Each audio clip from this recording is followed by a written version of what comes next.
আসসালামু আলাইকুম। হযরত শাহজালাল আন্তর্জাতিক বিমানবন্দরের ৩য় টার্মিনাল থেকে স্বাগত জানাচ্ছি আরও একটি নতুন আপডেট ভিডিওতে। দেশ এবং প্রবাস থেকে যেখান থেকে দেখছেন সবাইকে স্বাগত জানাচ্ছি। বছরে প্রায় ২.৫ কোটির বেশি উন্নত যাত্রী সেবা দেওয়ার লক্ষ্যে প্রস্তুত হচ্ছে হযরত শাহজালাল আন্তর্জাতিক বিমানবন্দরের ৩য় টার্মিনাল। ইতিমধ্যে মহাসড়ক থেকে ফুটে উঠেছে এর নান্দনিক সৌন্দর্য। বর্তমান সময়ে চলছে শেষ সময়ের সৌন্দর্য বর্ধনের কাজ। আগামী ১৫ বছরের জন্য হযরত শাহজালাল আন্তর্জাতিক বিমানবন্দরের এই ৩য় টার্মিনালটি পরিচালনার দায়িত্ব পাচ্ছে জাপান। দেশটির ৬টি কোম্পানিকে কনসোর্টিয়াম করে এই দায়িত্ব দেওয়া হচ্ছে। এছাড়াও বিমান বাংলাদেশ এয়ারলাইন্সকে ২ বছরের জন্য কার্গো ও গ্রাউন্ড হ্যান্ডেলিংয়ের দায়িত্ব দেওয়া হচ্ছে। তবে বিমান বাংলাদেশ এয়ারলাইন্স যদি ২ বছরের মধ্যে তাদের যোগ্যতা প্রমাণ করতে না পারে, তাহলে এই দায়িত্ব চলে যাবে বিদেশিদের হাতে।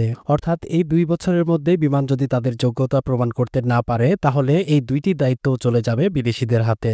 দর্শক, আমরা এই মুহূর্তে আছি ৩য় টার্মিনালের দক্ষিণ অংশে। দক্ষিণ অংশের দৃষ্টিনন্দন দুইটি জলাধার এই ৩য় টার্মিনালের সৌন্দর্য অনেক গুণ বাড়িয়ে তুলেছে। দক্ষিণ অংশের পাশাপাশি উত্তর দিক থেকেও সৌন্দর্য বর্ধনের কাজ চলছে, একটু পরে আমরা সেদিকেও যাব। বর্তমান সময়ে ৩য় টার্মিনাল থেকে সকল প্রকার নির্মাণ সামগ্রী সরিয়ে নিয়ে টার্মিনালটিকে পরিষ্কার পরিচ্ছন্ন করা হচ্ছে। এর পাশাপাশি টার্মিনালের উত্তর এবং দক্ষিণে যে অংশগুলোতে কার্পেটিং এর কাজ বাকি ছিল, সেই অংশগুলোর কার্পেটিং এর কাজগুলো শেষ করা হচ্ছে। দর্শক, সামনে আপনারা দেখতে পাচ্ছেন টার্মিনালের দক্ষিণ অংশটি পরিষ্কার পরিচ্ছন্ন হয়েছে। এর পাশাপাশি সামনে যে ফ্লাইওভারটি দেখতে পাচ্ছেন, এই ফ্লাইওভারের ল্যাম্পপোস্টের কাজ এবং রোড মার্কিং এর যে কাজগুলো আছে সেগুলো কিন্তু শেষ করা হয়েছে।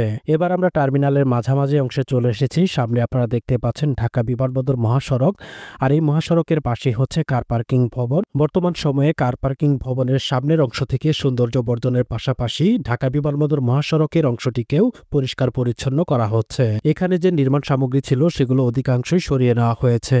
জায়গাটিকে যখন শতভাগ পরিষ্কার পরিচ্ছন্ন করা হবে, তখন মহাসড়ক থেকে দেখতে অনেক সুন্দর লাগবে। ৩য় টার্মিনালের সবচাইতে বড় যে সুবিধাটা হচ্ছে এর বিশাল কার পার্কিং ভবন। ৩ তলা বিশিষ্ট এই বিশাল কার পার্কিং ভবনে একসাথে ১৩০০টির বেশি গাড়ি পার্কিং করে রাখা যাবে। আর সবচাইতে বড় সুবিধাটা হচ্ছে এই কার পার্কিং ভবন বা ৩য় টার্মিনালে প্রবেশ এবং বের হওয়ার জন্য একাধিক সড়ক পথ রাখা হয়েছে। এছাড়াও রাখা হয়েছে একাধিক উড়াল পথ এবং আন্ডারপাস। সব মিলিয়ে ৩য় টার্মিনালে প্রবেশ এবং বের হওয়ার জন্য একেবারেই ভোগান্তি পোহাতে হবে না।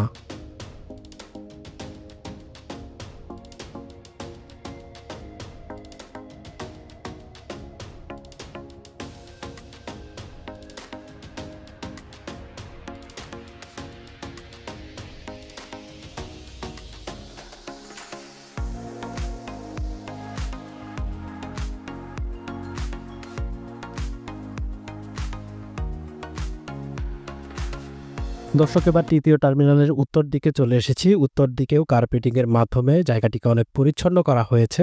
আপনারা যদি দেখেন, হাতের ডান দিকের যে বিমান পার্কিং এর যে অংশটি আছে সেখানেও কার্পেটিং করা হয়েছে। এর পাশাপাশি হাতের বাঁ দিকে সামনে আপনারা দেখতে পাচ্ছেন সড়কটিকে কার্পেটিং এর পাশাপাশি সামনে একটা গোল চত্বর তৈরি করা হয়েছে, যার ফলে এই জায়গাটিও দেখতে অনেক বেশি সুন্দর লাগছে।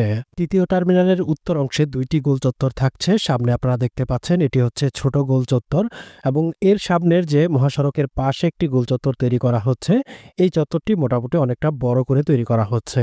এছাড়া গোল চত্বরের পাশে হাতের ডান দিকের যে খালি অংশটি আপনারা দেখতে পাচ্ছেন, এখানে অনেকগুলো গাছ লাগানো হয়েছে।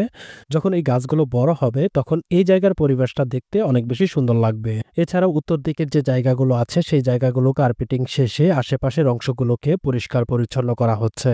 উত্তরের উড়াল সড়কের কার্পেটিং শেষে লেন মার্কিং এর কাজগুলো শেষ করা হয়েছে। এর পাশাপাশি রোড সাইনের কাজগুলো শেষ করা হয়েছে, যার ফলে টার্মিনালের দক্ষিণ অংশের পাশাপাশি উত্তর অংশটিও আগের চেয়ে অনেক বেশি সুন্দর দেখাচ্ছে।